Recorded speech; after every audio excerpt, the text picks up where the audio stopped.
எவன் அதிகமாக வசனத்தை மதிக்கிறானோ ஆண்டவரே சொல்லுங்க, நான் செய்ய ரெடியா இருக்கேன் அப்படிங்கிறவனு கர்த்தர் சொல்லுவார். வாழ்ற வாழ்க்கையை வீணா வாழ்ந்துடக்கூடாது, கர்த்தரை கனப்படுத்தி வாழணும், கர்த்தரை மகிமைப்படுத்தி வாழணும்னு அந்த தேவனோடு நல்ல உறவுலேயே வாழ்ந்தீங்கன்னா உங்களுக்காக அவர் செய்து நிறைவேற்ற வேண்டிய பணி முடியலைன்னா நாட்களை கூட்டி கொடுப்பார். உங்களுக்கு வசனத்தோடு ஆண்டவோட நல்ல உறவு இருந்துச்சுன்னா ஞானத்தை கண்டடைஞ்சிடலாம். ஞானத்தை கண்டடைச்சோம்னா சித்தத்தை கண்டடைஞ்சிடலாம். கர்த்தருடைய சித்தத்தை அறிந்து போகிற வழிகளில் 1000 தடைகள் இருந்தாலும் தடைகளை அவர் குறிப்பார். ஏன்னா நீங்க உங்க வேலையா போல அவர் வேலையா போறீங்க.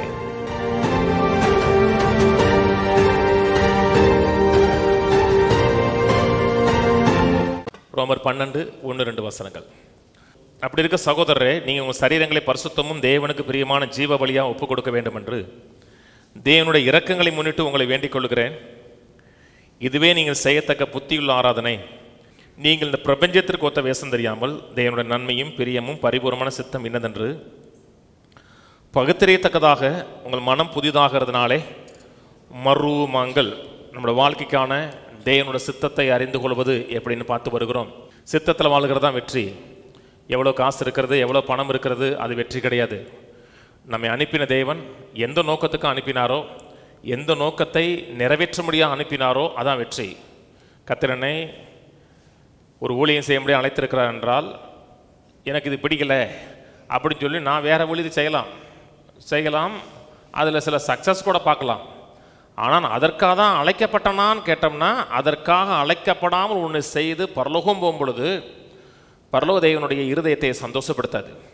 நாம் எதற்காக அழைக்கப்பட்டனோ, எந்த நோக்கத்திற்காக அழைக்கப்பட்டனோ அந்த நோக்கத்தை நிறைவேற்றி பரலோகம் போகும் பொழுது தான் அப்போஸ்தலனாகிய பவுல் சொல்வது போல நாமும் சொல்ல முடியும். நல்ல போராட்டத்தை போராடினேன், ஓட்டத்தை முடித்தேன். ஓட்டத்தை முடித்தேன்னா எனக்காக நியமிக்கப்பட்ட ட்ராக்கில் ஓடினேன். அது ஓட்டப்பந்தயம் மாதிரி சொல்கிறார். ஓட்டப்பந்தயங்கிறது திடுதிடுன்னு ஓடுறது கிடையாது. ஒவ்வொருவருக்கும் ட்ராக் இருக்குது. அந்த ட்ராக்கில் ஓடி அந்த ட்ராக்கை நிறைவேற்றுவது அதான் நம்மை குறித்து தேவனுடைய பரிபூர்ணமான சித்தம். இந்த சித்தத்தை கண்டுபிடிப்பது எப்படின்னு சொல்லி கொடுக்குறாரு. 1ஆம் வசனம் சொல்கிறார், இதுவே நீ செய்யத்தக்க புத்தியுள்ள ஆராதனைங்கிறார். ஆராதனைங்கிறது ஒரு லைஃப் ஸ்டைலு. ஆராதனைங்கிறது சர்ச்சில் வந்து பாட்டு பாடுற நேரத்தில் மட்டும் கையை வைத்து ஆராதிக்கிறது ஆராதனை கிடையாது. ஆராதனைங்கிறது என் வாழ்க்கையே தேவனுக்கு ஒப்பு கொடுக்கிறது, ஜீவ பலியாக சொல்கிறார். அப்படி இருக்க சகோதரரே, உங்கள் சரீரங்களை பரிசுத்தமும் தேவனுக்கு பிரியமான ஜீவ பலியை லிவிங் சாக்ரிஃபைஸாக கொடுப்பது. பலிபீடத்தில் என்ன கொடுக்கப்படுகிறதோ தேவனுக்குரியது. பலிபீடத்தில் நம்ம சரீரத்தை கொடுக்குறோம், வாழ்க்கையை கொடுக்குறோம் என்றால், என் முழு வாழ்க்கையும் தேவனுக்கு என்று வேறு பிரிக்கப்பட்ட வாழ்க்கை வாழ்ந்தோம் என்றால் தேவனுடைய நன்மையும் பிரியமும் பரிபூர்ணமான சித்தம் என்னதென்று பகுத்தறிந்து இந்த பூமியில் சக்ஸஸாக வாழ முடியும். 2ஆம் வசனம் சொல்கிறார், உலகத்துக்கு ஒத்த வேஷம் தெரியாமல்ங்கிறார். இந்த உலகத்துக்கு ஒத்த வேஷம் தரிப்பது ரொம்ப எளிதான காரியம். உலகத்துக்கு ஒத்த வேஷம் தரிக்கக்கூடாது என்று நான் முயற்சி பண்ணலை, இப்படி வாழக்கூடாது, இப்படித்தான் வாழ வேண்டும் என்று நான் தீர்மானம் பண்ணி வாழவில்லை என்றால் உலகத்துக்கு ஒத்த வேஷம் தரிக்கிறது ரொம்ப எளிதான காரியம். தேவன் நம்மை அழைத்திருக்கிறார் என்றால் வித்தியாசமாக இருக்கும்படி தான் அழைத்திருக்கிறார். 10ல் 1 இருக்க முடியாது உங்களை என்னை அழைக்கலை. இந்த கீழ் நோக்கி போகிற உலகத்தில் தேவனுடைய ஜீவனை பெற்ற மக்களாய் மேல் நோக்கி போக முடியாத கர்த்தர் உங்களை என்னை அழைத்திருக்கிறார். அநேக மக்கள் வித்தியாசமாக வாழ விரும்புவது கிடையாது. நீங்கள் வித்தியாசமாக வாழ விரும்பினீர்கள் என்றால் எதிர்ப்புகளை சந்திக்கணும். உறவின் மத்தியிலே, நண்பர்கள் மத்தியிலே எதிர்ப்புகளை சந்திக்கணும். எதிர்ப்புகளை சந்திக்க விரும்பாத மக்கள் என்ன சொல்கிறாங்கன்னா, நான் எல்லாருக்குமே ஒத்து போயிடுவேன், நான் எனக்கு வந்து யாருடைய பிரச்சனை இருக்காது, எங்கே போனாலும் அவங்களுக்கு ஏற்ற மாதிரி அப்படி நான் அட்ஜஸ்ட் பண்ணிக்கிடுவேன்.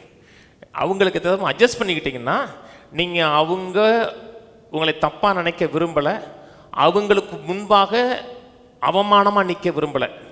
சர்ச்சுக்கா போகிற, என்னப்பா இப்படி போகிற அப்படின்னு சொல்லி அது அவங்களுக்கு ஒரு அவமானமாக இருக்குது சிலருக்கெலாம். கொஞ்சம் எண்ணி பார்ப்போம். சிலுவையில் தொகுனார். வானத்தையும் பூமி படைச்ச தேவன். வானம் அவருடையது, சிங்காசனம் அவருடையது, பூமி நிறைவும் அவருடையது. அவர் பூமிக்கு இறங்க வேண்டிய அவசியமே கிடையாது. நம்மிலிருந்து மிகுந்த அன்பின் நிமித்தம் வந்தார். பரலோகத்தில் மகிமையாக இருந்தவர் பூமிக்கு இறங்கி வந்து சிலுவையில் நிர்வாணமாய் எல்லாருக்கும் முன்பாக அவமானத்தோடு வெட்கப்படுகிற ஒரு சிலுவை மரணத்தை சந்தித்தார். எதுக்கு?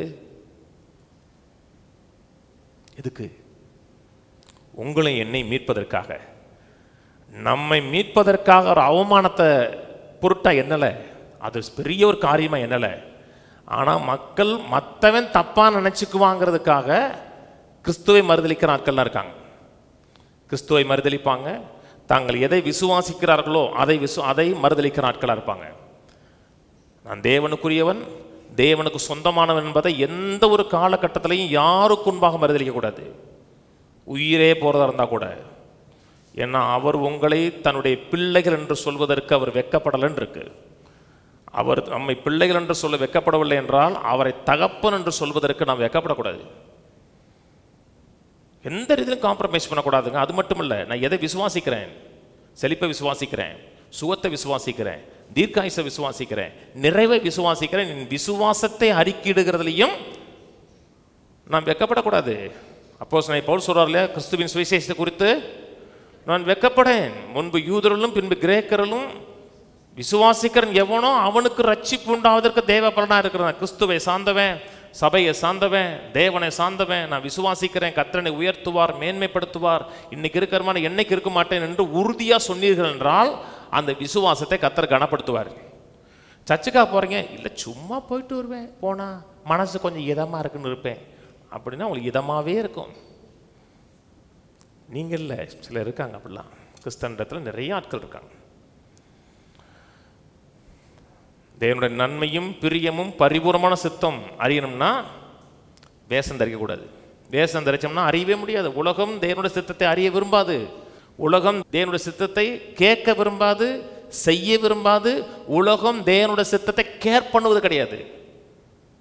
அப்படி உலகத்துக்கு ஒத்த வேஷம் தரிக்கிறோம் என்றால், உலகம் போலவே நம்மளும் நடக்க விரும்புகிறோம் என்றால் நாமும் தேவனுடைய சித்தத்தை அறிய முடியாது.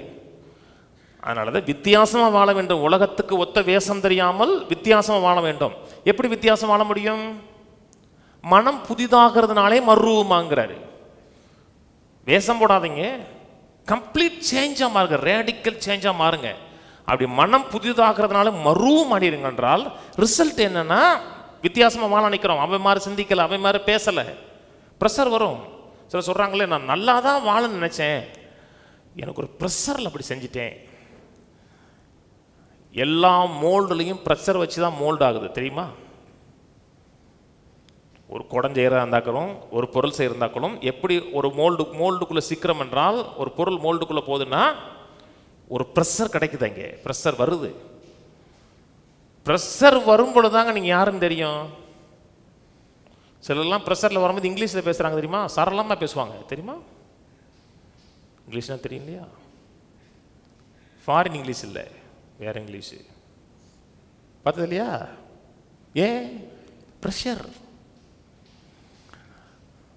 அப்போ தான் உள்ளே இருக்கிறதெல்லாம் வரும்.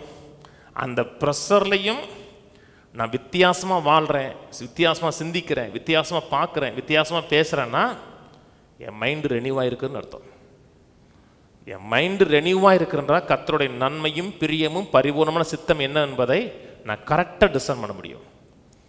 ஒரு மனிதனுக்கு இது பிடிக்குது, ஒரு மனிதனுக்கு இது பிடிக்கலை.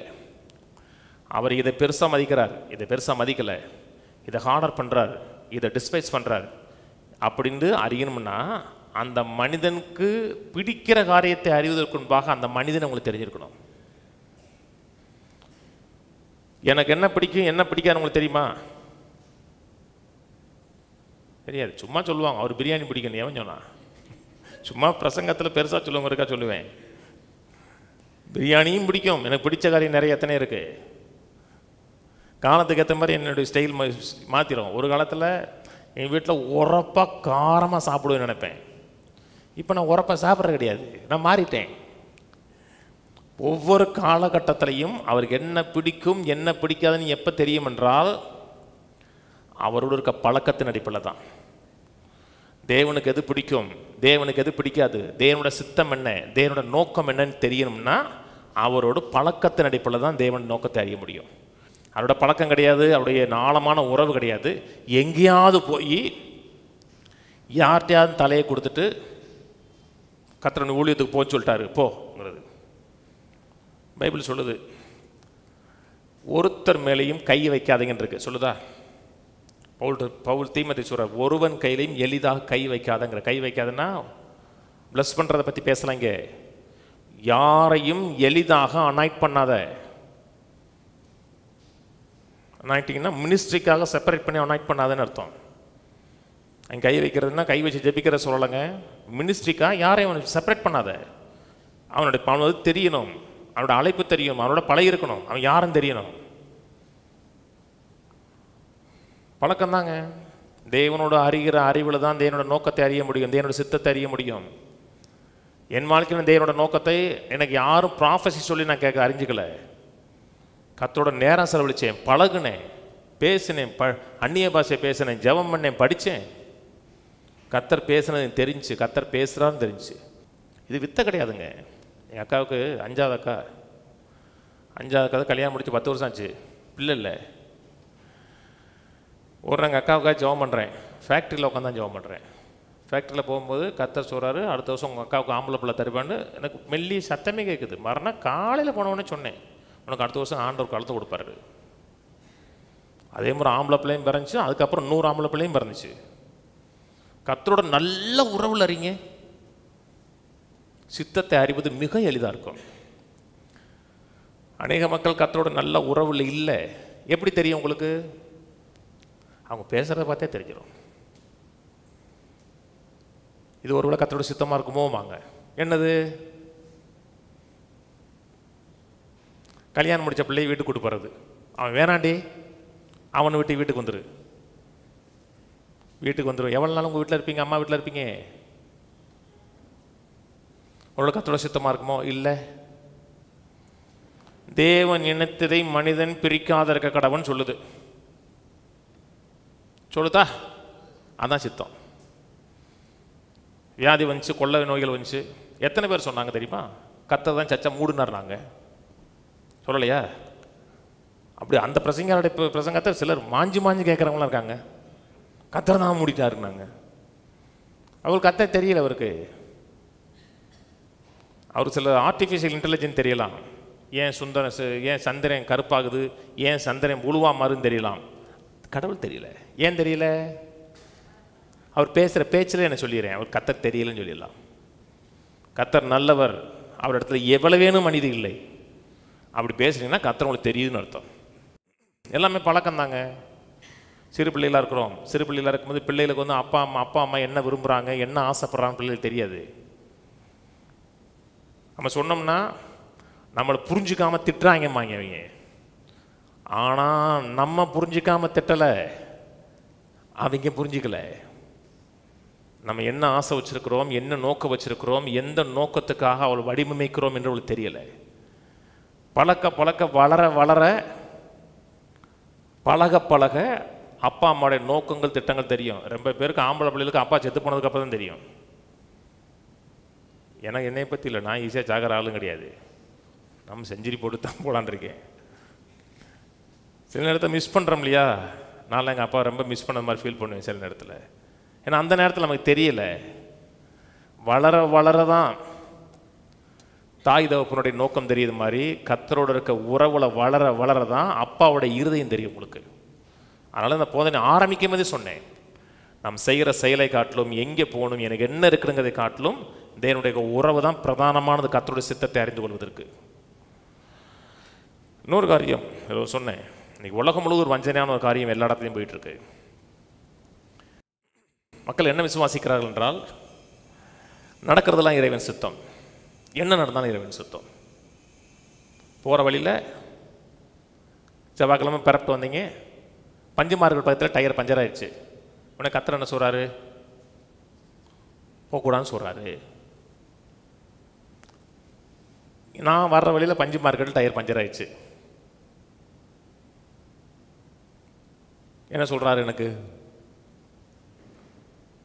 ஒன்றும் இல்லை, வண்டி அப்படியே ஓரமாக நிப்பாட்டிட்டு எந்த முயற்சி எடுக்க மாட்டேன், அப்படியே லாக் பண்ணிட்டு வண்டி வேறு வண்டி வாடகைக்கு ஆண்டு எடுத்து வெளியே வந்துடுவேன். நடக்கிறதெல்லாம் இறைவன் சித்தம் கிடையாது. எத்தனையோ தேவனுடைய சித்தத்துக்கு விரோதமான எத்தனையோ காரியங்கள் நடக்குது. இன்னொரு காரியம், மக்கள் நம்புகிற ஒரு காரியம், கர்த்தருடைய சித்தத்தை ஈஸியாக யாரும் அறிந்து கொள்ள முடியாது, கஷ்டம். அதுக்காக 40 நாள் ஃபாஸ்டிங் இருக்கணும், கடவுள் சமூகத்தில் அப்படியே விழுந்து கிடக்கணும். இந்த பெரும்பாலும் புது வருஷத்துக்கு விழுந்து கிடப்பாங்க தெரியுமா? நான் கர்த்தருடைய சமூகத்தில் 40 நாள் அப்படியே விழுந்து கிடந்தேன். விழுந்து கிடக்கும்போது கர்த்தர் எனக்கு சொன்னார், நீ விழுந்தும் கிடக்க வேணாம், படுத்தும் கிடக்க வேணாம். கர்த்தரோட நல்ல உறவில் இருந்தீங்கன்னா கர்த்தர் தன்னோட ஆசை விருப்பங்களை உங்களுக்கு சொல்லுவார்.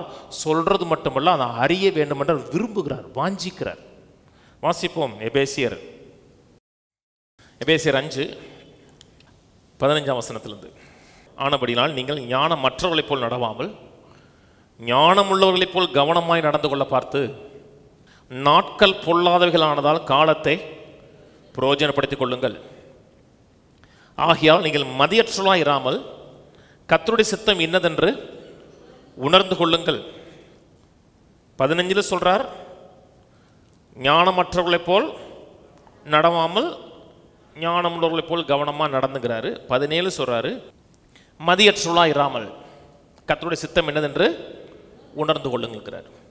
ஞானத்தை பற்றி பேசும் பொழுது வேதம் இன்னொரு காரியத்தை இணைத்து பேசுகிறது, கர்த்தருடைய சித்தத்தை பற்றி பேசுது. கர்த்தருடைய ஞானம் இல்லை என்றால் கர்த்தருடைய சித்தத்தை அறிந்து கொள்ள முடியாது. தேவனை குறித்த அறிவு, தேவ ஞானம், அதான் தேவ சித்தத்தை அறிந்து கொள்ள முடியுது. நீதிமொழியில் புத்தகம் படிச்சு பாருங்க. ஃபுல்லாக நீங்கள் என்ன தான் படித்தாலும் ஒரு நீதிமொழியில் ஒரு அதிகாரத்தை படித்து வச்சுருங்க.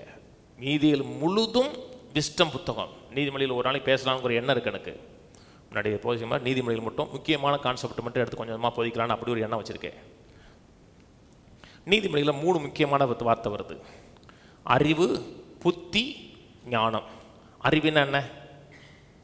அறிவுன்னா ஒரு காரியத்தை குறித்த இன்ஃபர்மேஷனை கற்றுக்கொள்வது. இப்போ நீங்கள் ஃப்ளைட்டில் போகிறீங்க, திடீர்னு ஃப்ளைட்டில் வந்து ஃப்ரண்ட்டில் இருக்க லேண்டிங் ஆக போது ஃப்ரண்ட்டில் இருக்க டயர் வந்து கீழே இறங்கலை. உங்கள்கிட்ட கேட்குறாங்க, உங்களுக்கு தான் தெரியுமான்னு கேட்குறாங்க. நீங்கள் என்ன சொல்லுவீங்க? அப்போனா அது குறித்து அறிவு நமக்கு இல்லைன்னு அர்த்தம். ஒரு காரியம் உங்களை கேட்கும் போது அது குறித்த அறிவு இருக்கிறது என்றால், அதுங்க ஆமாங்க இந்த பட்டை இப்படிலாம் படிச்சிருக்கேங்க நான் ஒரு புக்கில், இந்த பட்டனை அமுக்கி விட்டிங்கன்னா இறங்காட்ட கூட இறங்கிருன்னு சொன்னீங்கன்னா உங்களுக்கு அறிவு இருக்குது. அது அறிவு. இன்னொரு மனிதன் அறிவு இருக்கிறது மட்டுமல்ல, அதை கரெக்டாக வேலை செஞ்சு அது எப்படி வேலை செய்யுது, எப்படி இறங்குது, எந்த ஃபங்க்ஷனில் இறங்குது என்பதை குறித்து அண்டர்ஸ்டாண்டிங் ஒருத்தனுக்கு இருக்கும். கார் ஓட்டுறீங்களா? கார் ஓட்டுறீங்க, ஃபஸ்ட் கியரை போடுறீங்க. ஃபஸ்ட் கியரை போட்டால் வண்டி ஃப்ரண்ட்டில் போகும் தெரியும்.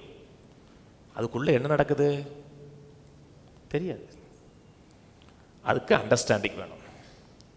அண்டர்ஸ்டாண்டிங் சொல்கிறோம் இல்லையா? அண்டர்ஸ்டாண்டிங்னா கிரேக்க வார்த்தையில் ஒரு அர்த்தம், புட் டுகெதர்னு அர்த்தம். 2 காரியத்தை சேர்ப்பதுன்னு அர்த்தம். ஒவ்வொரு காரியத்தையும் இது இந்த காரியத்தோடு பொருந்துமா, அது அந்த காரியத்தோடு பொருந்துமா, ஏன் இந்த காரியம் நடந்துச்சு, என்ன நோக்கத்துக்காக அந்த காரியம் நடந்துச்சுன்னு ஒரு காரியத்தை இன்னொரு காரியத்தோடு இணைத்து பார்ப்பது தான் புத்தி. நான் சொன்னது புரியுதுங்களா? லூக்கா 24 ஏன் சொல்கிறார், புத்தி இல்லாத மந்த இருதயம் உள்ளவர்களே. இயேசு மரித்தார்னு உனக்கு தெரியுது, அறிவு இருக்கு, இயேசு மரிச்சாரியான் இருக்கு. ஆனால் வேத வாக்கியங்களோடு என்னோட மரணத்தை ஒப்பிட்டு பார்க்க தெரியல.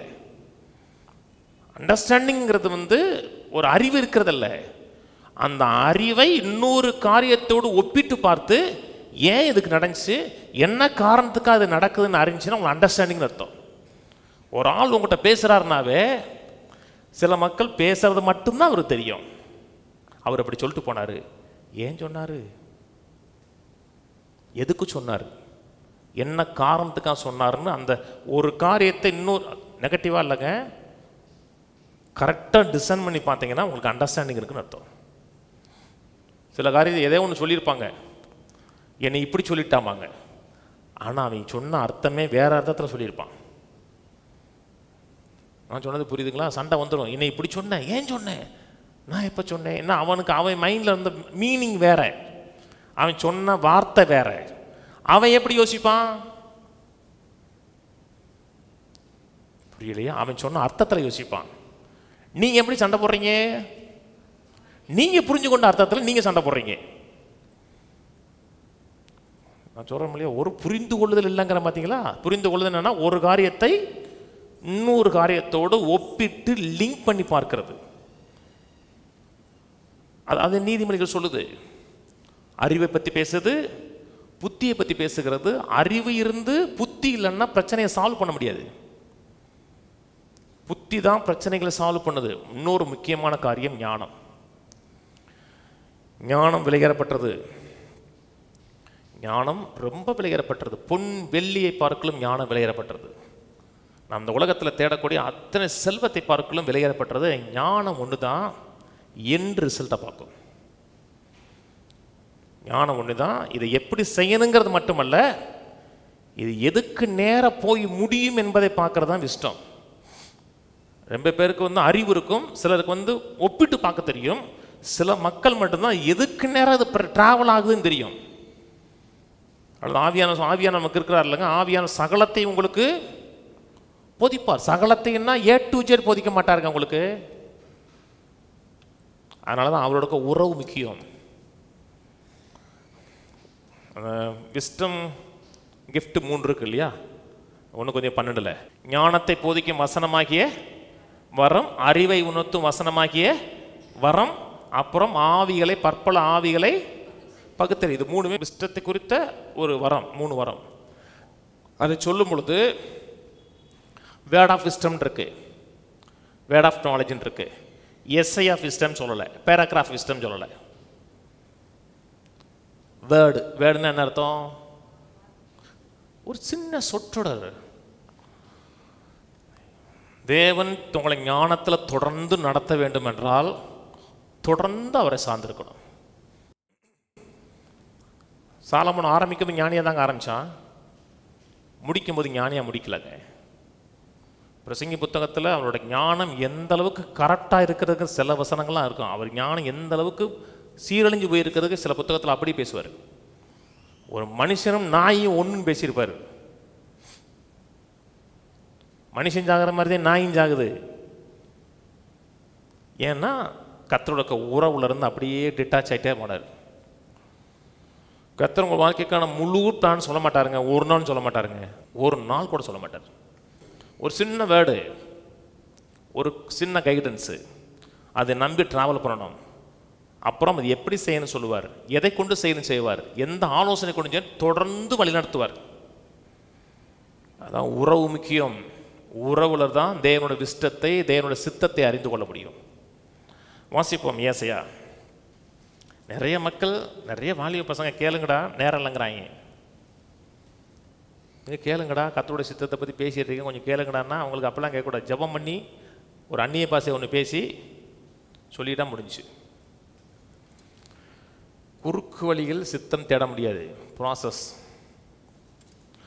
ஏசாயா 11:1 ஈசா என்னும் அடிமரத்திலிருந்து ஒரு துளி தோன்றி அதன் வேர்களிலிருந்து ஒரு கிளை எழும்பி செழிக்கும். ஞானத்தையும் உணர்வையும் மறலும் ஆவியும், ஆலோசனையும் பலனையும் மறலும் ஆவியும், அறிவையும் கர்த்தருக்கு பயப்படுகிற பயத்தையும் மறலும் ஆவியாகிய கர்த்தரோட ஆவியானவர் அவர் மேல் தங்கியிருப்பார். அவர் மேலே ஒரு ஆவியானவர் தங்கியிருப்பார். யார் மேலே? இயேசு கிறிஸ்து மேலே ஒரு ஆவியானவர் தங்கியிருப்பார். அந்த ஆவியானவர் எப்படிப்பட்டன்னு சொல்லும்போது ஞானத்தையும் உணர்வையும், விஸ்டம் அண்ட் அண்டர்ஸ்டாண்டிங், ஞானத்தையும் உணர்வையும் அருளும் ஆவியும், ஆலோசனையும் பலனையும், கவுன்சில் பண்ணுகிறவர், அப்புறம் கர்த்தருக்கு பயப்படுகிற பயத்தை மறலும் ஆவி. இயேசு ஃபர்ஸ்ட் பிரசங்கம் பண்ணார். ஏசாயா 61 எடுத்து கோட் பண்ணி பேசுகிறார். கர்த்தருடைய ஆவியானவர் என் மேல் இருக்கிறார், தரித்திரருக்கு சுவிசேஷம் அறிவிக்க முடியாது அபிஷேகம் பண்ணினா, நறுங்குண்டர்களுக்கு விடுதலை, சிறைப்பட்டவர்களுக்கு விடுதலை, அப்படியே சொல்லிட்டு சொல்கிறார். அந்த ஆவியானுடைய கேரக்டர் என்னன்னு சொல்லுது. கர்த்தருடைய சித்தத்தை அறிந்து கொள்ள வேண்டும், கர்த்தருடைய நோக்கத்தை அறிந்து கொள்ள வேண்டும் என்றால் ஆவியானவருடைய சரியான வழிநடத்துதல் அவசியம். அப்போ தான் ஆவியானவர் வழிநடத்துதல் இல்லாமல் கர்த்தருடைய சித்தத்தையும் நோக்கத்தையும் அறிந்து கொள்வது கஷ்டம். சொல்லுது ஞானத்தையும் உணர்வையும் மறலும் ஆவி. இது இயேசு கிறிஸ்துவை குறித்த வர்ணனை மட்டுமல்ல,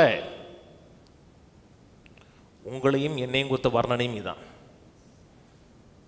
இயேசு கிறிஸ்துவை பற்றி சொல்லுது. இயேசு கிறிஸ்துவை பற்றி மட்டும் சொல்லலைங்க, உங்களை பற்றியும் என் மேலே மதிச்சோம். அவர் மேலே எந்த ஆவியானவர் இருந்தாரோ அதே ஆவியான் நம்ம மேல் இருக்கிறான்னு வேதம் சொல்லுகிறது. நாம் அவருக்குள் இருக்கிறோம், அவர் நமக்குள் இருக்கிறான் பைபிள் சொல்லுது.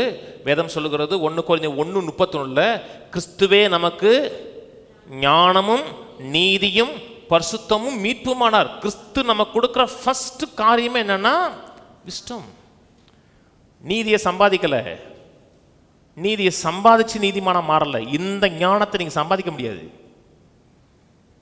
அறிவை சம்பாதிக்கலாம், படிப்பு சம்பாதிக்கலாம், ஆனா இந்த ஞானத்தை, தேவனுடைய சித்தத்தை அருளக்கூடிய ஞானத்தை அறிய வேண்டும் என்றால் கர்த்தருக்கு உறவு. அதனாலதான் வெள்ளியை பார்க்கலும் பொன்னை பார்க்கலும் விலையேறப்பட்டது. நீங்க எங்கேயும் சம்பாதிக்கவே முடியாது.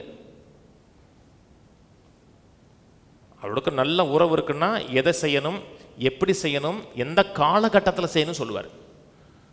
சில மக்கள் செய்யணும் தெரியும், ஆனா எப்பொழுது செய்யணும் தெரியாது. ஏன்னா அப்படி சொல்லி கொடுக்க மாட்டாரு. பழக்கம். செய்யணும் தெரியுதுங்க, நான் செஞ்சேங்க, நான் ஃபெயில் ஆயிட்டேன். அப்ப கர்த்தர் சொல்லலையா? கர்த்தர் தான் சொன்னாரு.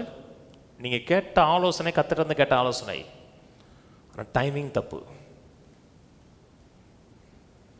அந்த டைமிங்க்கும் கர்த்தரோட உறவு இருக்கணும். சில மக்களுக்கு ஒன்று சொல்லிட்டா போதும் வச்சுக்கலாம், அடுத்து என்னன்னு கேட்க மாட்டாங்க. கர்த்தரோட நல்ல உறவு, கர்த்தருடைய சித்தத்தை அறிந்து கர்த்தரோட ஆலோசனையின்படி என்னைக்கு நடக்கிறனோ அதைத்தான் கர்த்தர் ஆசீர்வதிக்கிறார். அதுக்குத்தான் கிருபை கொடுக்கிறார், அதுக்குத்தான் ஞானத்தை கொடுக்கிறார், அதுக்குத்தான் வெற்றியை கொடுக்கிறார், சகல ஆதாரத்தையும் வல்லமை அதுக்கு தான் கொடுக்கிறார். நான் விரும்புகிறபடி செய்கிறதற்கு கர்த்தருடைய கிருபை கிடையாது, கர்த்தருடைய வல்லமை கிடையாது, கர்த்தருடைய பாதுகாப்பு கிடையாது, கர்த்தருடைய பராமரிப்பு கிடையாது, ஆவியானோட சப்போர்ட் கிடையாது. அவருடைய சித்தத்தை நிறைவேற்றுவதற்கு பரலோகம் பின்னாடி நிற்கும், சப்போர்ட் நிற்கும். கர்த்தருடைய சித்தம் பிரம்மாண்டமானதுங்க. நம்முடைய சித்தங்கிறது அற்பமானது, கர்த்தருடைய சித்தங்கிறது பிரம்மாண்டமானது. அந்த பிரம்மாண்டமான சித்தத்தை செய்வதற்கு எனக்கு பிரம்மாண்டமான ஞானம் வேணும். 100 கோடி ப்ராஜெக்ட், ஒரு பில்டிங் கட்ட போறீங்க, கொத்தனார்ட்ட கொடுப்பீங்க? நல்லா கொத்தனாருங்க, நல்லா கட்டுவாருங்க, கையில் வந்து சித்தாள் நிமிந்தாள் எல்லாரும் வச்சிருக்கிறாருங்க, கொடுப்பீங்களா? ஆர்கிடெக்ட் கூட சும்மா ஆர்கிடெக்ட் கொடுக்க மாட்டோம், கைதறின ஆர்கிடெக்ட் கொடுப்போம். ஏன்னா ப்ராஜெக்ட் பெருசு. தேவன் நம்ம இடத்துல சொல்லக்கூடிய அத்தனை ப்ராஜெக்ட் பெருசு. அந்த பெரிய ப்ராஜெக்டை செய்ய வேண்டும் என்றால் கர்த்தருடைய ஞானம் அவசியம், கர்த்தருடைய அறிவு அவசியம். சில இடத்துல அதை நினைச்சு பார்க்கும்போது மனசு சொல்லும், உன்னால் முடியுமான்னு சொல்லும், உனக்கு அந்த அளவுக்கு அறிவு இருக்கான்னு சொல்லும். ஐயோ எனக்கு அந்த அளவுக்கு அறிவே இல்லைன்னு சொன்னீங்கன்னா நீங்கள் இதை வந்து நீங்கள் நெக்லெக்ட் பண்ணுறீங்கன்னு அர்த்தம். அப்படிப்பட்ட எண்ணம் வரும்போதெல்லாம் கையை ஊற்றி சொல்லணும், கையை ஊற்றி சொல்லுவாங்க. தேவன் உனக்கு ஞானத்தையும் புத்தியையும் அருளக்கூடிய ஆவியையும் ஆலோசனையையும் பலனையும் அருளக்கூடிய ஆவியையும் கர்த்தருக்கு பயப்படுகிற ஆவியும் எனக்கு தந்திருக்கிறார். ஆமேன், ஆமேன். சில நேரத்துல வேற மாதிரி என்னால் முடியாது அப்படின்னு சொல்றது மாதிரி வந்துச்சுன்னா சொல்லாதீங்க. கர்த்தருடைய நாலேஜ் வந்துருச்சு, செய்யணுங்கிற அந்த கைடன்ஸ் வந்துருச்சுன்னா இதை நம்ம செய்ய முடியுமா, நமக்கு அவ்வளோ பெரிய அறிவாளியா சொல்லவே சொல்லாதீங்க. கர்த்தர் கைட் பண்றார் என்றால் அதை செய்யக்கூடிய அத்தனை பொட்டன்சியலும் கர்த்தர் கொடுப்பாரு. அதனால தான் அவரை சார்ந்து வாழ்றது. அதனால தான் கர்த்தருக்கு பயப்படுகிற பயம் சேர்ந்து வருது. கர்த்தருக்கு பயப்படுகிற பயம்னா கர்த்தருக்கு கொடுக்குற ரெஃபரன்ஸு. தேவனை இப்போ தான் நாங்கள் ஒன்று போதிச்சோம், கர்த்தருக்கு பயப்படுகிற பயம்னா. கர்த்தருக்கு பயப்படுகிற பயம்னா என்ன?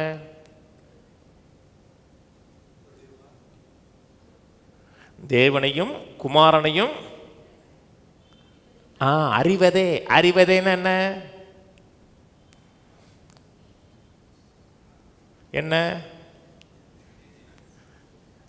Close relationship, intimate relationship.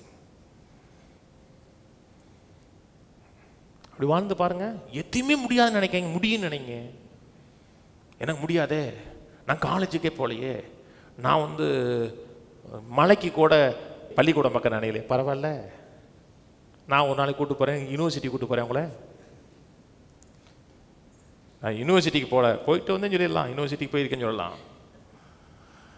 முடியாதுன்னு சொல்லாதீங்க. என்னை பலப்படுத்துகிற கிறிஸ்துவினாலே அபிஷேகத்தினாலே முடியும்.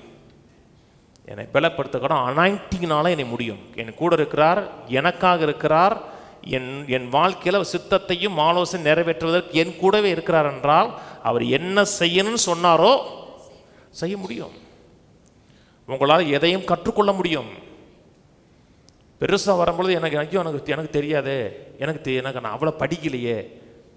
நம்ம சில நேரத்தை சொல்லும் பொழுது ஐயோ என்ன புரியாத மாதிரிலாம் சொல்லி தராரு அப்படின்னா அப்படியே இருளடைஞ்சிடும். புரியாது அப்படின்னா உனக்கு புரியாதுன்னு பிசாசு அப்படி டோர் போட்டுருவான். எனக்கு எல்லாத்தையும் புரிந்து கொள்ள முடியும். என்னால் புரிந்து கொள்ள முடியாத காரியம் ஒன்றும் கிடையாது. இப்போ நினச்சா கூட நான் பிஹெச்டி படிச்சு நினச்சிங்கன்னா புரியும். தேவன் நம்மை அவருடைய சாயலின்படி அவர் ரூபத்தின்படி அவரை மாதிரியே படைச்சிருக்கிறார். நம்முடைய மூளை இருக்குல்லங்க, மூளையில் வேலை செய்யலைங்க. நம்ம மூளை வேற, மனசு வேறங்க. அவன் பெரிய மூளைன்னு என்ன வீங்கியா இருக்கு அவனுக்கு. மனசுங்கிறது ஸ்பிரிச்சுவலுங்க, மூளைங்கிறது பிசிக்கல், மனசுங்கிறது ஸ்பிரிச்சுவல். ஆவியும் மனசும் ஸ்பிரிச்சுவல். மனசு பாடி மனசு வந்து சரீரத்தோடு ஓட்டியிருக்கா, ஆவியோடு ஓட்டியிருக்கா? ஆவியோடு ஓட்டியிருக்கு. நான் சும்மா அது எவ்வளோ அக்யூரேட்டுன்னு தெரியல, திரும்பி யோசித்தேன். ஒவ்வொரு நாளும் யூடியூப்பில் லட்சக்கணக்கில் அப்லோட் பண்ணிகிட்டே இருக்காங்க. ஒவ்வொரு நாளும் பண்ணிக்கிட்டே இருக்காங்க. ஹார்ட் டிஸ்க்லேயே ஷேர் பண்ணி வச்சுருக்காங்க. ஒவ்வொரு நாளும் 2005 யூடியூப்பில் பண்ண வீடியோ கூட என்ன இருக்குது. ஹார்ட் டிஸ்கில் பதிஞ்சா எவ்வளோ ஹார்ட் டிஸ்கில் பதிவீங்க? எங்கே க்ளோட்ஸுங்கிறாங்க. இதே எங்கே ஒரு இடத்துல பதிஞ்சு வச்சுருக்காங்க. கண்ணை காணாத ஒரு மண்டலத்தில் பதிஞ்சு வச்சுருக்காங்க. நான் சொன்னது புரியுதுங்களா? உங்கள் மனசுங்கிறது அது மாதிரி தான். மனசை வச்சு தான் எல்லாமே அறிஞ்சிருக்காங்க. உங்கள் மனசுங்கிறது வந்து எல்லை இல்லாதது, வரம்பற்றது. நீங்கள் எவ்வளவு நாளும் படிக்கலாம், அவ்வளோ காரியத்தை உங்கள் மனதுக்குள்ளே இன்புட் பண்ண முடியும். ஏன்னா மனது வந்து ஸ்பிரிச்சுவல். ஸ்பிரிட்டுக்கு எவ்வளோ, உங்கள் ஸ்பிரிட் எவ்வளோ இருக்கு? சினிமாவில் தான் ஆவியை குடிச்சு குடுவைக்கில் வைக்க முடியும்.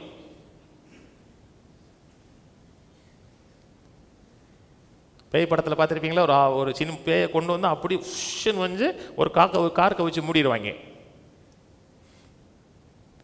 மனுஷ ஆவிங்கிறது பிரம்மாண்டமானது, மனுஷனுடைய மனசும் பிரம்மாண்டமானது. பிசாசு தான் சொல்லுவான், உன்னால் முடியாதும்மா, இதை கற்றுக்க முடியாது, இதை அறிந்து கொள்ள முடியாது, உன்னை அறிந்து கொள்ளக்கூடிய அறிவு இல்லைம்மா.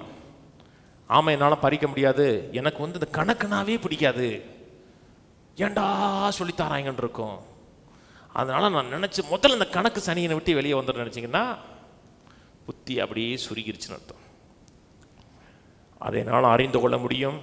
கர்த்தர் ஞானத்தையும் உணர்வையும் அருளும் ஆவி எனக்கு இருக்கிறார், ஆலோசனையும் பலனையும் கொடுக்குற ஆவி எனக்கு இருக்கிறார், கர்த்தருக்கு பயப்படக்கூடிய அறிவின் ஆவி எனக்கு இருக்கிறார் என்றால் நீங்கள் எதையுமே லிமிட் பண்ண முடியாத அளவு கற்றுக்க முடியும்.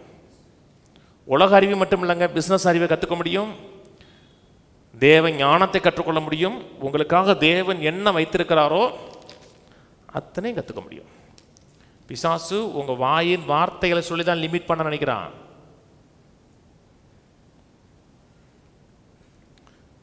உலக மனுஷனே 60 வயசில் டிகிரி முடிக்கிறான்லங்க. அவனுடைய மைண்டு ஒரு எல்லைக்குள்ள ஒரு மைண்டு.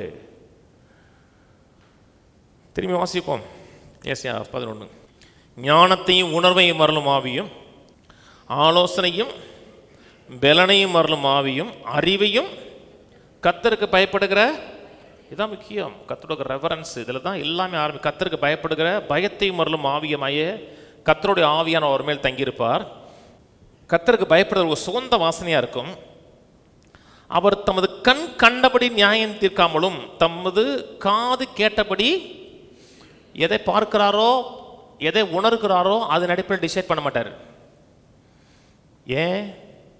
ஆவியானுடைய ஆலோசனை அடிப்படையில் தீர்மானம் பண்ணுவார். இன்னைக்கு நம்ம எடுக்கிற பெரும்பாலான தீர்மானங்கள் எப்படி? கேட்கறது, பார்க்கறது. 1 லட்சம் போடுங்க, 3 மாதத்தில் 1 கோடி கிடைக்கும். சூப்பராக இருக்கு. 2 பேர் சொல்லுவாங்க, இப்படித்தான் கருப்புசாமி வாங்கினா, முத்துசாமியும் கிடைச்சிச்சு, நம்மளும் போட்டுருவோம். கண் கண்டபடி காது கேட்டபடி தீர்மானம் பண்ணுறது கிடையாது. ஆலோசனையும் பலனையும் அழுகிற ஆவியான். நீங்கள் ஆவியானோட கைடன்ஸில் போங்க. உங்கள் பணம் ஒரு பணம் கூட உங்கள்கிட்ட போகாது. எல்லாம் உங்களுக்கு வர வேண்டிய அத்தனை பணம் திரும்பி வந்துகிட்டே இருக்கும். ஞானம் தோற்காதுங்க.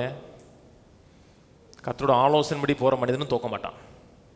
காது கேட்கறது, அடுத்தவங்க சொன்னாங்க, இப்படி சொன்னாங்க, அப்படி சொன்னாங்க, எப்படி சொன்னாங்க, உள்ள இருக்க ஒருத்தர் இருக்கிறார்ல, அவர்கிட்ட ஒரு கேளுங்களேன். உங்கள்ட்ட என்னைக்காச்சும் விலைக்கு போனாரா? 24 கூட இருக்கிறாருங்க. நீங்கள் சில மக்கள் தப்பான தீர்மானம் பண்ணி போகிறாங்க தெரியுமா, இன்வெஸ்ட் பண்ணுறாங்க தெரியுமா, 10க்கு மேலே யாராவது ஒருத்தவங்க வேணான்னு சொல்லியிருப்பாங்க. அவங்கள்ட்ட செய்யாதீங்க, இதை செய்யாதீங்க, அதை யாராச்சும் உங்களுக்கு சொல்லியிருப்பாங்க. சொல்லலைன்னு சொல்லுங்க. இயேசு வேணான்னு மக்கள் போகிறான்லங்க, அவனுக்கு எத்தனை ஆப்பர்ச்சுனிட்டி கர்த்தர் கொடுப்பார் தெரியுமா? ஆப்பர்ச்சுனிட்டிக்கு மேலே ஆப்பர்ச்சுனிட்டி கொடுப்பார். நீ போகிற வழி தப்பு தப்பு தப்புன்னு சொல்லுவார். அத்தனையும் மீறி ஒருத்தன் போகிறான்னா அவன் நித்திய அழிவுக்குள்ளே போகிறான். அதே மாதிரி தான் இங்கேயும். நம்ம ஒவ்வொரு முறையும் தவறான வழியில் போகும்போது ஆவியான சொல்லுவார், ராங் பண்ணுற, தப்புன்ற தப்புன்ற தப்புன்றன்னு சொல்லுவார். அதையும் மீறி செய்யும் பொழுது தான் நம்ம லாஸ்ட்குள்ளே போகிறோம். இந்த லைஃப் ஸ்டைலே வாழுங்க. பொதுவாக சொல்கிறாங்களா, 3 ஏடு ஏறுறோம்னா 4 ஏடு இறங்குதுங்கிறாங்க இல்லையா? என்ன இவங்களா ஏறுறது கீழே? நீதியின்படி ஏழைகளே நியாயம் செலுத்து. நீதினா ஜட்ஜ்மெண்ட் கரெக்டாக இருக்கும். அவருடைய எந்த ஒரு ஜட்ஜ்மெண்ட் தப்பாக இருக்காது, கரெக்டான ஜட்ஜ்மெண்ட் இருக்கும். ஏனென்றால் கர்த்தருடைய ஆலோசனை, கர்த்தருடைய ஆவியானுடைய வழிநடத்துதல், ஆவியானவர் ஒவ்வொரு முறையும் சார்ந்து வாழ்கிற வாழ்க்கை. நீதிமொழி 1 எடுப்போம். நீதிமொழி 1:7. கர்த்தருக்கு பயப்படுதலே ஞானத்தின் ஆரம்பம். கர்த்தருக்கு பயப்படுதுன்னா கர்த்தருக்கு கொடுக்குற ரெவரன்ஸ், அதே ஞானத்தின் ஆரம்பம். மூடர் ஞானத்தையும் போதகத்தையும், வேதம் நீதிமொழி புத்தகம் முழுவதும் மூடனையும் வைஸ்மேனையும் பற்றி பேசிகிட்டே இருக்கு. மூடன் வேற, ஞானி வேற. மூடன் ஏன் மூடனா இருக்கா?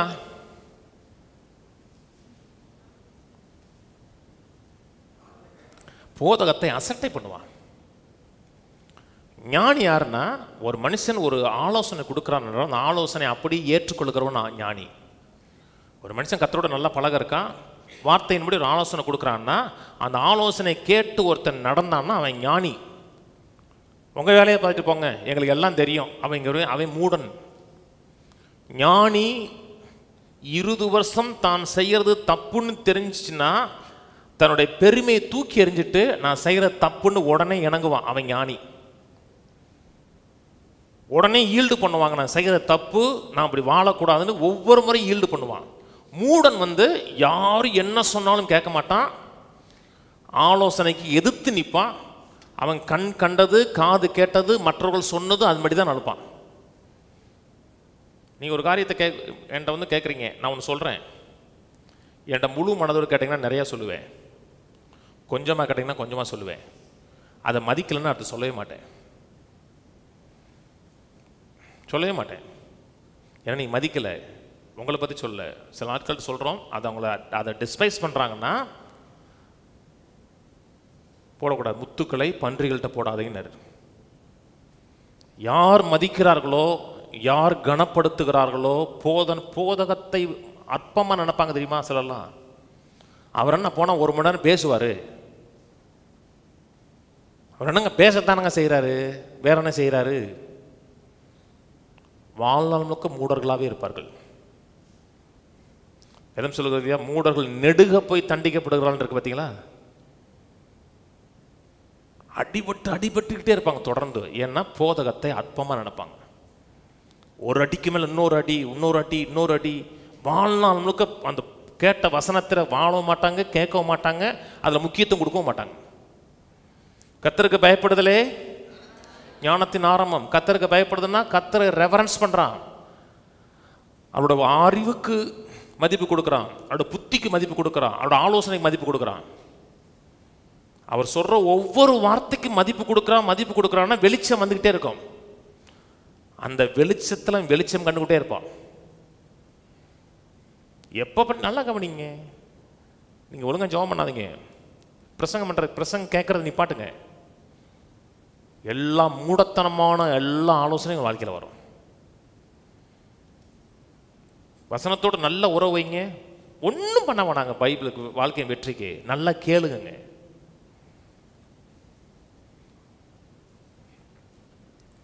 அறிவாளிகள் யாரு, மூடர்கள் யாரு நம்ம ஈஸியாக கண்டுபிடிச்சிடலாம். வார்த்தைக்கு எவன் மதிப்பு கொடுக்குறானோ அவன் அறிவாளி. வார்த்தைக்கு எவன் மதிப்பு கொடுக்கலையோ அவன் மூடன்னு அர்த்தம். எடுக்கிற தீர்மானங்கள் முழுவதும் தப்பா இருக்கும். ஏன்னா அவங்க கத்தரை வார்த்தையை மதிக்கலைன்னா கத்தரை மதிக்கலன்னு அர்த்தங்க. கத்தர் வேற, வார்த்தை வேறு கிடையாது. கத்தருக்கு மதிப்பு கொடுங்க, ஆலோசனைக்கு மதிப்பு கொடுங்க, வசனத்தின்படி நடங்க. இயேசுநாதருடைய ஒரு தீர்மானம் கூட இந்த பூமியில் மிஸ் ஆகலை. கரெக்டாக ஜட்ஜ் பண்ணார். ஏன்னா ஆவியானவர் சார்ந்து வாழ்ந்தார். நீதிமொழிகள். பிசாசு நெகட்டிவாக பேச சொல்லுவாங்க, முடியாதுன்னு சொல்லுவான், அப்படி சொல்லுவான், இப்படி சொல்லுவான், நான் நடக்காதம்மா. கர்த்தரோட நல்ல க்ளோஸ் ரிலேஷன்ஷிப்லேயே வாங்க. ஏதாச்சும் முடியலன்னு சொன்னோம்னா, ஞானத்தையும் தெளிவை அளிக்கிற ஆவியானவர் என் மேல் இருக்கிறார். உணர்வையும் கர்த்தருக்கு பயப்படுகிற அறிவையும் கொடுக்குற ஆவியான கன்ஃபஸ் பண்ணிட்டே வாங்க. கன்ஃபஸ் பண்ணிட்டே வாங்க, உங்களுக்கு விளங்கும். இந்த புத்தகம் எல்லாருக்குமே ஓப்பன் புக் கிடையாதுங்க. சிலருக்கு வந்து க்ளோஸ்டு புக்காக இருக்கும். இதை எவன் மதிக்கிறானோ அவனுக்கு அது ஓப்பன் புக்காக இருக்கும். எவன் மதிக்கலையோ அது அவனுக்கு க்ளோஸ்டு புக்காக இருக்கும். என்ன தான் படித்தாலும் புரியாது. இதை மதிங்க. இதோட ஞானத்தை முக்கியமாக நினைங்க. உங்களுக்கு வந்து ஒவ்வொரு வசனம் ஏன் சொல்லுது, என்ன சொல்லுது, அது எதுக்கு நேரம் உங்களுக்கு கைட் பண்ணுது அத்தனையும் தெரியும். உங்களுக்கு வந்து ஓப்பன் புக்காக இருக்கும். அறிவு இருக்கா, ஞானம் இருக்கா? கையில் சொல்லுவோம். தேவன் என் மேலே அவருடைய ஞானத்தையே வைத்திருக்கிறார். எனக்குள்ளே, என் ஆவிக்குள்ளே கிறிஸ்துவின் சிந்தை இருக்கிறது. ஞானத்தை போதிக்கும் ஆவியும் புத்தியை போதிக்கும் ஆவியும் எனக்கு இருக்கிறது. நான் எதையும் எளிதாக சீக்கிரமாக புரிந்து கொள்ள முடியும். ஆமென், ஆமென். நீதிமொழி 9 எடுப்போம். நீதிமொழி 9:9.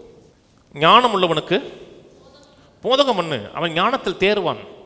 நீதிமானுக்கு உபதேசம் பண்ணு, அவன் அறிவில் ஞானம் உள்ளவனுக்கு கொடுக்கப்படும். இல்லாதவனோ, எவனுக்கு காது உள்ளவனோ, கேட்கக்கூடிய அறிவு உள்ளவனோ அவனுக்கு கொடுத்துக்கிட்டே இருப்பார். எவன் வசனத்தை டிஸ்பைஸ் பண்ணுறானோ, அற்பமாக நினைக்கிறானோ, அவனுக்கு வந்து கேட்கும் போதெல்லாம் தூக்கம் வர்றது மாதிரி இருக்கும். வாஞ்சியா இருங்க. ஞானம் உள்ளவனுக்கு போதகம் பண்ணும், ஞானத்தில் தேர்வான். நீதிமானுக்கு உபதேசம் பண்ணும், அவன் அறிவில் விருத்தி அடைவான். கர்த்தருக்கு பயப்படுதலை ஞானத்தின் ஆரம்பம். கர்த்தருக்கு பயப்படுதலை ஞானத்தின் ஆரம்பம். கர்த்தருக்கு கொடுக்குற மரியாதை, கர்த்தருக்கு உறவு, அவரை மதிக்கிறது, அவருடைய ஞானத்தை, அவருடைய வசனத்தை மதிக்கிறது. பரிசுத்தரின் அறிவே அறிவு. ரெண்டு, இது வெவ்வேறு அறிவு. முதல்ல அறிவு அவருடைய காரியங்களை குறித்து அறிகிற அறிவு. ரெண்டாவது அறிவுங்கிறது பீனாங்கிற அறிவு. சாலமோன் கட்டம் பார்த்தீங்களா, நன்மை தீமை என்னதென்று அந்த பகுத்தறிய, அந்த டிவைன் விஸ்டம், அது பினா விஸ்டம். அது அவருடைய காரியங்களை எவன் அதிகமாக அறிகிறானோ, அதை மதிக்கிறானோ, அவனுக்கு காரியங்களை பகுத்தறியத்தக்கக்கூடிய அறிவு உண்டாகும். இது கர்த்தருடைய சித்தம், இது கர்த்தருடைய சித்தம் இல்லை, இது கர்த்தருடைய வழிநடத்துதல், இது கர்த்தருடைய வழிநடத்தல்னு ஈஸியாக அந்த அந்த அந்த பினா விஸ்டம் கிடைக்கும். அது சொல்லப்பட்ட முதல் அறிவுக்கு பயன்படுத்தப்பட்ட ஹீப்ரு வேர்டு வேற, இரண்டாவது அறிவுக்கு பயன்படுத்தப்பட்ட ஹீப்ரு வேர்டு வேற. ரெண்டாவது சொல்லப்படுவது அந்த பெசலைகளுக்கு ஒரு ஞானத்தை கொடுத்தான்னு பார்த்தீங்களா, நுணுக்கமான காரியம். அந்த அந்த ஞானம் யாருக்கு விளங்காத ஞானம் தெரியும். எப்படி பரிசுத்தரை குறித்த காரியங்களை அறிஞ்சுக்கிட்டே இருந்தீங்கன்னா இந்த அண்டர்ஸ்டாண்டிங்கும் இந்த விஸ்டமும் ஈஸியாக உங்களுக்கு கிடைக்கும் கீழே. அதனால தான் ஒவ்வொரு நாளும் எனக்கு ஷார்ப்பான மைண்ட் இருக்கு, நான் எதையும் எளிதாக புரிந்து கொள்ள முடியும் அப்படின்னு சொல்லிட்டே வாங்க. நான் ஒரு முட்டா பையன், எனக்கு ஒரு முறைக்கு 3 முறை சொன்னாதான் என் புத்தியில் விளங்குன்னா நல்லா விளங்கும் உங்களுக்கு. அது ஒரு பெருமைங்க.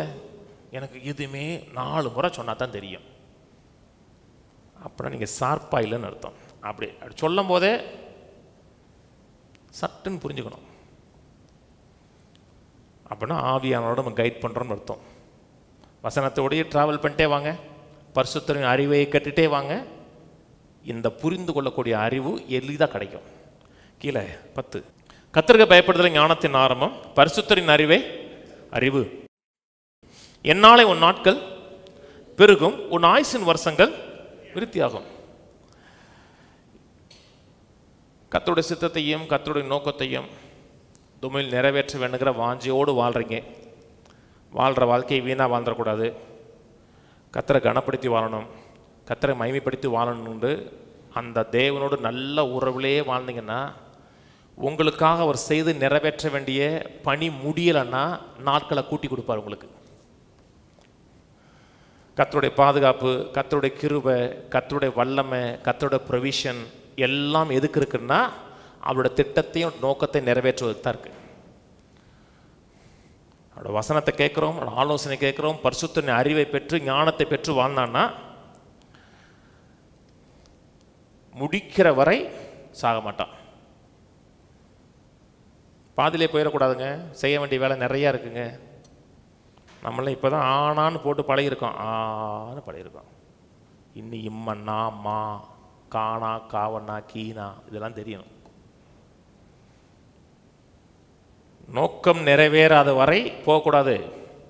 கர்த்தரோட நல்ல உறவுல வாங்க, கர்த்தரோட சத்தம் கேட்கும். எனக்கு ஒரு நாளும் கர்த்தர் பேசுகிறத கேட்கவே இல்லைன்னா நீங்கள் ரொம்ப மதிக்கிறீங்கன்னு அர்த்தம் வசனத்தை. எவன் அதிகமாக வசனத்தை மதிக்கிறானோ ஆண்டவரே சொல்லுங்க நான் செய்ய ரெடியாக இருக்கேன் அப்படிங்கிறவனு கர்த்தர் சொல்லுவார். நீங்கள் என்ன சொன்னாலும் செய்ய மாட்டீங்க, உங்களோட சொல்லணும்.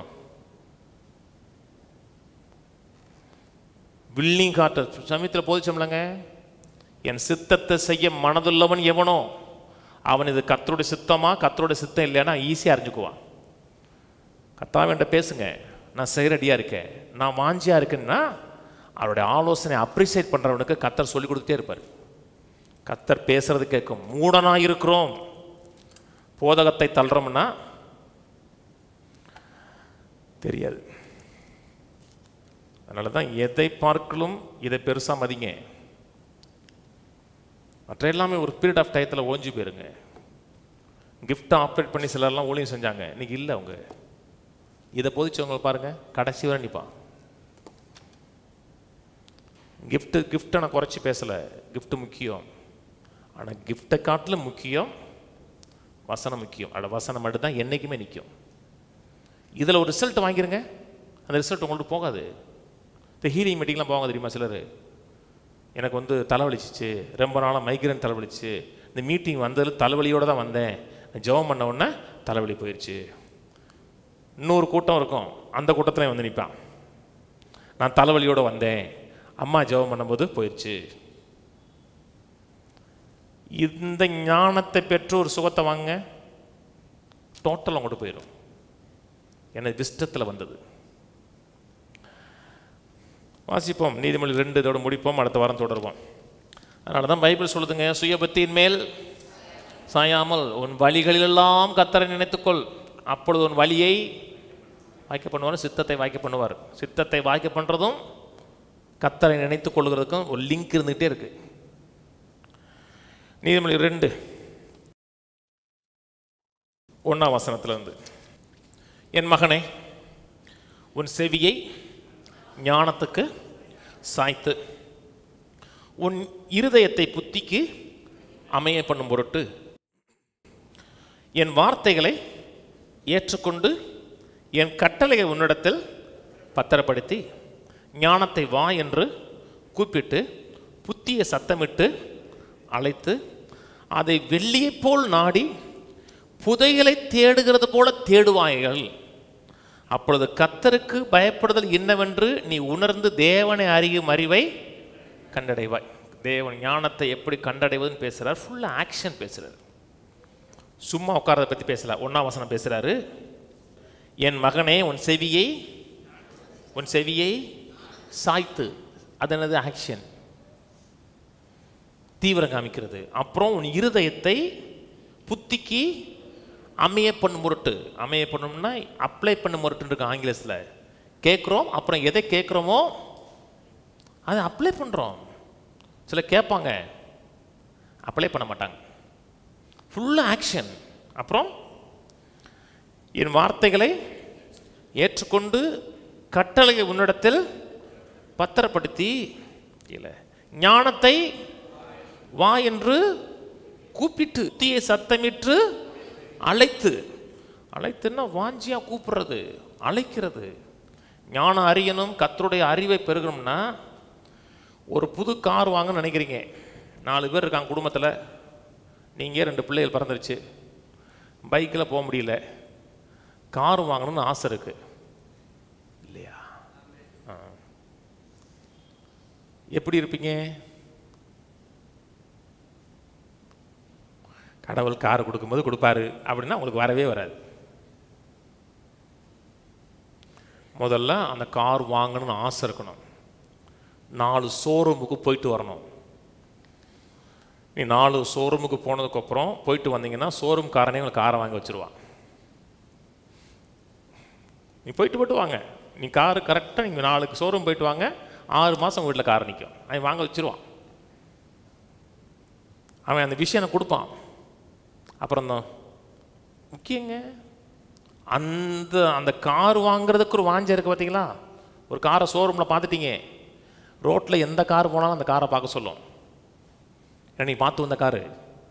அதே மாதிரி ஞானத்தின் மேலே வாஞ்சியாக இருக்கணும். அந்த அளவுக்கு தீவிரம் காமிச்சிங்கன்னா ஞானத்தை அறிந்து கொள்ள முடியும். செவியை சாய்த்து அமைய பொருட்டுங்கிறாரு கீழே. அதை வெள்ளியை போல் நாடி புதைகளை தேடுகிறது போல. கடலில் தோன்றான், கடலில் ஒரு இடத்துல தங்கம் இருக்குன்னு கண்டுபிடிச்சா வச்சுங்களேன். ஒரு 2 டன் தங்கம் ஒரு இடத்துல இருக்கு வந்து ஒரு ட்ரேஸ் தெரிஞ்சிருச்சு. என்ன பண்ணுவாங்க? அது எவ்வளவு ஆழம் இருந்தாலும் உள்ளே போவாங்க, போய் நோண்டி எடுத்து வெளியே எடுத்துருவாங்க. அப்படி புதையலை தேடுகிறது போல, தங்கத்தை தேடுகிறது போல வசனத்தை தேடுகிறீங்க அப்படின்னா கர்த்தருடைய ஞானம் கிடைக்கும். நான் பாட்டுக்கு இருப்பேன், கர்த்தர் சொல்லணும்னா சொல்ல மாட்டாரா? ஒவ்வொரு காரியத்துக்கும் தேடணும். ஒரு பிஸ்னஸ் பண்ண போகிறீங்க, இன்வெஸ்ட் பண்ண போகிறீங்கன்னா கர்த்தர்ட்ட கேட்கணும். ஒவ்வொரு காரியம் தேடிட்டு வாங்க, கர்த்தர் சரியான ஆலோசனையை, நேர்த்தியான ஆலோசனை கொடுப்பார். நம்ம நாட்டில் தான் புதையல் எடுத்தால் நம்ம கிடையாது, கவர்மெண்ட் எடுத்துக்குவாங்க. சில நாட்டில் புதையல் எடுத்தோம்னா புதையல் எடுத்தவனுக்கு தான். ஒரு லேண்டு வாங்குறீங்க, நீங்கள் வெளியே சைனாவில் இருக்கீங்க வச்சுங்களேன், சைனாவில் லேண்டு அவங்களுக்கு சொந்தம். ஒரு லேண்டு வாங்குறீங்க, அந்த லேண்டு கீழே 1 கோடி மதிப்புள்ள ஒரு புதையல் இருக்குது, பழங்கால புதையல் இருக்குது, 100 அடிக்கு கீழே இருக்குது. என்ன பண்ணுவீங்க? தோன்றது மட்டும் இல்லை, அந்த இடத்த செட்டு போட்டு உக்காந்துருவோம். 88 அடி தூங்கிட்டு வீட்டுக்கு போயிட்டீங்கன்னா 12 அடிகளை தோண்டி எடுத்து போயிடுவேன் அவனாச்சும். அதையே கண்ணும் கருத்துமாக பார்ப்போம், அதை தோண்டுவோம், அதை கண்ணில் பார்க்குற வரை ஓய மாட்டோம். அப்படி வசனத்தோடு ஆண்டவோட நல்ல உறவு இருந்துச்சுன்னா ஞானத்தை கண்டடைஞ்சிடலாம். ஞானத்தை கண்டடைச்சிட்டோம்னா சித்தத்தை கண்டடைஞ்சிடலாம். எல்லாம் இந்த புத்தகத்திற்கு உறவு, ஆவியானுடைய உறவு. ஒவ்வொரு காரியத்தையும் கேட்டு பாருங்க, ஒன்று கூட மிஸ் ஆகாது. அத்தனையும் நிறைவாக வாழ முடியும், சக்ஸஸாக வாழ முடியும். கர்த்தருடைய சித்தத்தை அறிந்து போகிற வழியில் 1000 தடைகள் இருந்தாலும் தடைகளை அவர் முறிப்பார். ஏன்னா நீங்கள் உங்கள் வேலையாக போல அவர் வேலையாக போகிறீங்க. கூட இருப்பார், பாதுகாப்பார், பராமரிப்பார். எதிராக வருகிற அத்தனையும் அவர் சிதறடிப்பார். ஏன்னா அவருடைய விஷன், அவருடைய நோக்கம். உனக்கு எதிராக வருகிறவன் ஒரு வழியாக வருகிறவன் 7 வழியாக போவான்னா நீங்கள் அவருடைய நோக்கத்தை நிறைவேற்றுவதற்காக போகிறீங்க. அப்படிப்பட்ட ஆளை பற்றி தான் சொல்லுது, உனக்கு விரதமாக உருவாக்கப்படும் எந்த ஆயுதம் வாய்க்காது. ஏன் உங்களுக்கு விரதமாக வாய்க்கல?